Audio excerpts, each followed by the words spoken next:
Il est 12h08, merci d'être avec nous. J'avais envie de vous parler du nouvel ordre mondial. La géopolitique. Nous ne parlons pas suffisamment de géopolitique, me semble-t-il, alors que le monde bouge. Les plaques tectoniques sont en train de bouger sérieusement à travers le monde. Débat à la 77e Assemblée Générale de l'ONU depuis hier jusqu'au 24 septembre sur fond de guerre en Ukraine. 150 chefs d'État prendront la parole. Vladimir Poutine et Xi Jinping ne sont pas là. Ils ont décidé de ne pas se rendre à l'ONU. Il y a l'Inde aussi qui craint les conséquences diplomatiques avec certains pays d'Asie, d'Afrique, d'Amérique du Sud, du Moyen-Orient. Le monde est en train de bouger. Pour en savoir plus, pour réfléchir autour de cela, je suis avec Virginie Resson. Bonjour. Oh. Merci d'être avec nous. Vous êtes analyste en relations internationales. Vous dirigez le LEPAC, le laboratoire indépendant d'études géopolitiques et de prospective.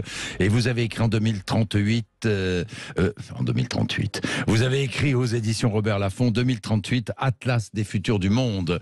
C'est cela, hein, Virginie Resson? Absolument, mais je n'ai effectivement pas encore écrit dans le futur. Non, vous n'avez pas écrit dans le futur. Mais vous réfléchissez à la situation de notre monde en ce moment. Je trouve qu'on parle peu de l'ordre mondial. Est-ce qu'il y a un nouvel ordre mondial aujourd'hui, Virginie Resson? Alors, il n'est pas encore défini. Ce qu'on voit surtout, c'est tous les signaux qui nous montrent que l'ordre mondial et l'ordre international, parce que je fais un petit distinguo entre les deux, sont en train de, effectivement, comme vous le disiez, de bouger à la façon des plaques tectoniques. C'est-à-dire que les rapports de force se modifient, les lignes de force changent, bougent, et donc on peut facilement identifier ce qui n'est plus ou ce qui ne sera bientôt plus.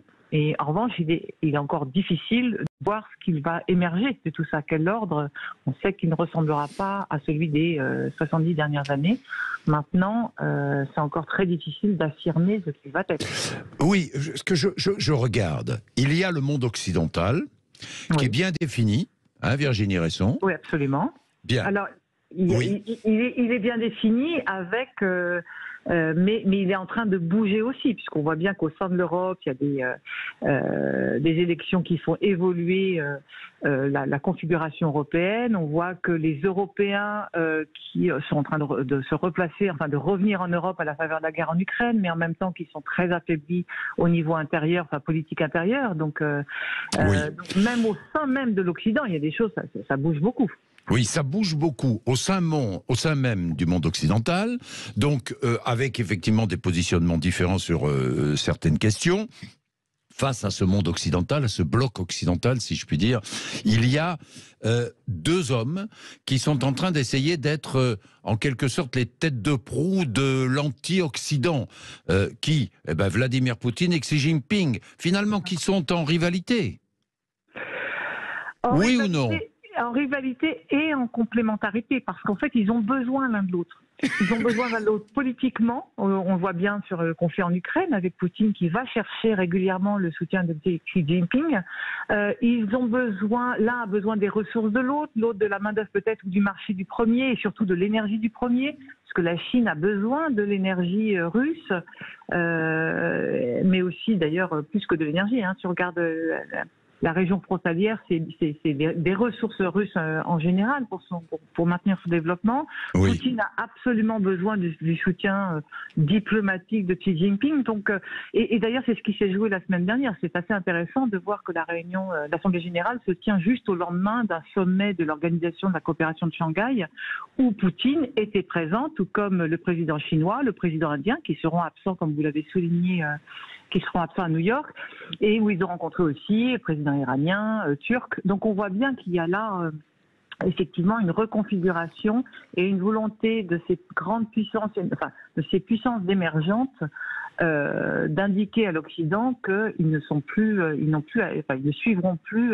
l'ordre dicté entre guillemets par les Occidentaux. Ça, voilà, d'indiquer à l'Occident, d'indiquer aux États-Unis, à la première puissance militaire du monde, qu'ils ne sont plus seuls.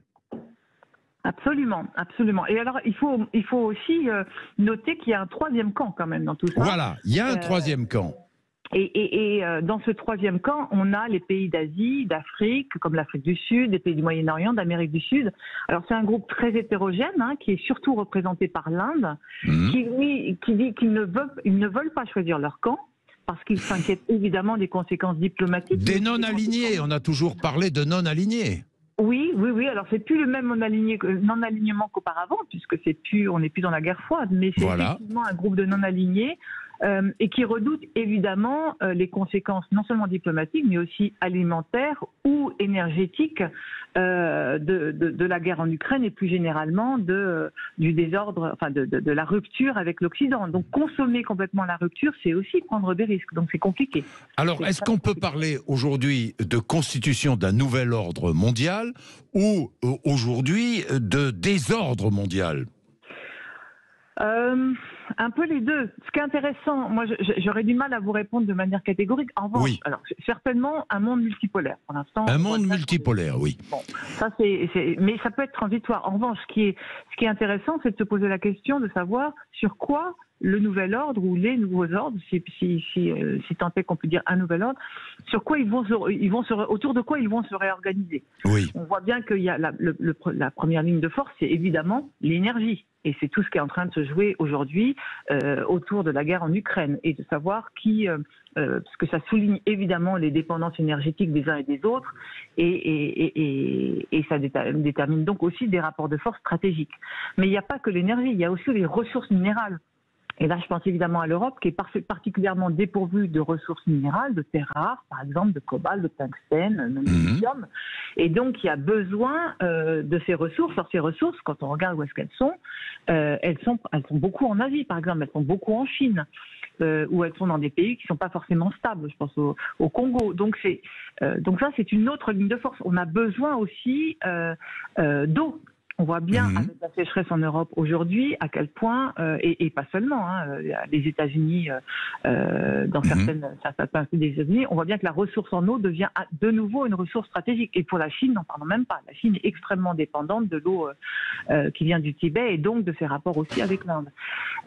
Après, la deuxième ligne de force, c'est les chaînes de valeur. Ça, c'est le Covid qui nous l'a révélé, qui montre bien que à partir du moment où les frontières sont fermées, où le commerce mondial n'est plus fluide, eh bien, ça met en dépendance des pays plus que d'autres.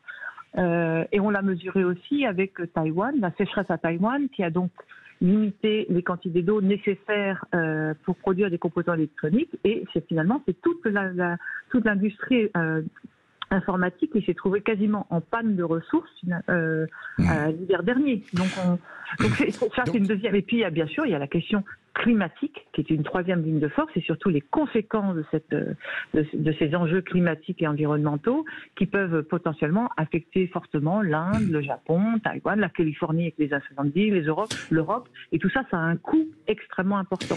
Bien, Virginie Resson, je vais observer une petite pause, mais c'est très très intéressant, parce que moi, je me demande si, en fonction de ces mouvements, je parlais de mouvements de plaques tectoniques tout à l'heure, on n'a pas, en contrepartie, en réflexe, est-ce qu'il n'existe pas un repli dans les frontières en ce moment à travers le monde? On va en parler, Virginie Resson. On fait de la géopolitique ce matin sur Sud Radio. J'en suis très heureux parce qu'il faut regarder le monde qui nous entoure. À tout de suite. Bien, faisons donc de la géopolitique. J'aime ça, la géopolitique, et nous avons besoin de savoir ce qui se passe ailleurs dans le monde pour comprendre aussi ce qui se passe chez nous. Fred est à Arcachon, en Gironde. Bonjour Fred. Merci d'être avec nous, Fred. C'est moi qui vous remercie surtout. Merci. Merci Fred. Vous êtes auditeur fidèle de Sud Radio, Fred? Ah oui, depuis longtemps déjà, oui. Je fais un peu de géopolitique. Je fais un peu de géopolitique, Fred, parce que je pense que c'est très utile. Et nos enfants, d'ailleurs, devraient en faire un petit peu plus, me semble-t-il.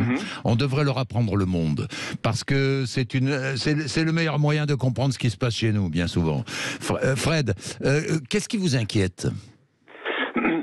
Ce qui m'inquiète un petit peu dans notre structure actuelle, oui. Si vous voulez, je pense qu'il y a un nouveau monde, si on peut, oui. Parce que quand je vois les scissions qu'il y a maintenant, je me recrois l'Europe, on se croirait en 1965 avec le bloc de l'Est et le bloc de l'Ouest. Enfin, on dirait que rien n'a changé. Mais je pense qu'il y a le problème à prendre en considération surtout, c'est le monde asiatique. Et je crois qu'on s'en est jusqu'à présent, nous occidentaux. Alors occidentaux, j'entends l'Europe et les États-Unis. Le monde occidental, on s'en est pour nous jusqu'à présent, ce ne sont que des fabricants. Et je crois que on devrait peut-être s'ouvrir beaucoup plus au fond de nous-mêmes, au niveau humanitaire, enfin humain si on peut dire, mais les considérer non plus comme une formidable usine qui tourne très bien. Fred, vous avez entièrement raison. D'ailleurs, j'ai en ligne Emmanuel Linco, qui est sinologue, qui est professeur à l'Institut catholique de Paris, chercheur associé à l'IRIS. Dans un instant, si nous pouvons l'avoir d'ailleurs, nous essayons de le joindre, mais il nous avait dit oui, donc je pense qu'il sera là en direct. Auteur de Chine et terre de l'islam, parce que je voudrais savoir quelle est la stratégie actuelle de la Chine. On ne la distingue pas vraiment, cette stratégie. Et vous avez entièrement raison, Fred. Virginie Resson, ce que dit Fred, c'est vrai que on ne regarde la Chine ou les pays asiatiques que comme des fabricants. À tort. Oui, à tort. Surtout que ça a nettement évolué. C'est-à-dire que ce qui faisait la force de la Chine au moment de sa grande période de croissance à 2 chiffres, c'est sa démographie. Puisque le fait d'avoir une main-d'œuvre à la fois d'avoir une main-d'œuvre jeune et abondante, ça permettait d'avoir des coûts de production extrêmement réduits, coûts qui ont d'ailleurs favorisé, qui ont permis en grande partie la délocalisation de certaines industries européennes vers la Chine et de gagner évidemment, et ça a profité aussi, il faut bien le rappeler, aux Européens en termes de pouvoir d'achat. Maintenant, cette fenêtre démographique, elle est en train de se refermer parce que les Chinois vieillissent, tout comme les Européens, et que le vieillissement d'une population, ça coûte cher à prendre en charge. Et par ailleurs, en plus, il y a le marché domestique qui a augmenté et donc des revendications salariales qui ont progressé. Donc au total, le gain que pouvait faire la Chine en termes de coûts de production grâce à cette fenêtre démographique, eh bien, il est en train de se refermer. Et maintenant, c'est plutôt d'ailleurs les Chinois délocalisent à leur tour vers le Vietnam, vers l'Indonésie ou vers l'Afrique. Voilà, ce sont les Chinois qui délocalisent aujourd'hui. Ces mouvements-là, qu'on ne perçoit pas vraiment, à part vous, parce que vous êtes une observatrice avisée de la situation, Virginie Resson. Mais Fred, vous voulez ajouter quelque chose peut-être ? C'est très vrai. Et alors, c'est vrai quand j'englobe le monde asiatique, j'englobe aussi le Vietnam, et ça c'est vrai. Ensuite, je dirais, c'est un petit peu la dispatching interne à la Chine qui est le pilote de tout ça. Hein. Et n'oublions pas le Japon aussi, qui est entre deux derrière, qui peut aussi nous faire le lien entre. Je pense que le Japon, malheureusement, excusez-moi. Un rôle clé à jouer aussi dans ce pont entre l'Occident et l'Asie, si vous voulez. Bien. Et ça sera intéressant aussi. Mais je vois une redistribution des cartes totale. Hein, totale. En ce moment, je le disais, les plaques tectoniques bougent. Virginie Resson, est-ce qu'il n'y a pas aussi, du coup, la tentation de se replier derrière ses frontières ? Alors, oui, elle existe, cette tentation. Elle existe, j'allais dire, elle a été assez liée au Covid, ce que je disais tout à l'heure sur la chaîne de valeur. C'est-à-dire que tout d'un coup, on s'est aperçu que la mondialisation économique, en cas de fermeture des frontières, eh bien, nous prive de morceaux de la chaîne de valeur et empêche certaines industries de fonctionner. Et donc, évidemment, pour un certain nombre de personnes, de dirigeants, d'acteurs économiques, on dit il faut absolument qu'on relocalise, ce qui servait aussi l'intérêt de réindustrialiser l'Europe pour des raisons d'emploi, des raisons stratégiques et des raisons économiques. Et en même temps, comme je le disais, de toute façon, ceci a au moins deux limites. D'abord, et je parle là surtout de l'Europe, c'est que contrairement aux États-Unis, on n'a ni énergie ni ressources minérales. On reste très dépendant de nos fournisseurs.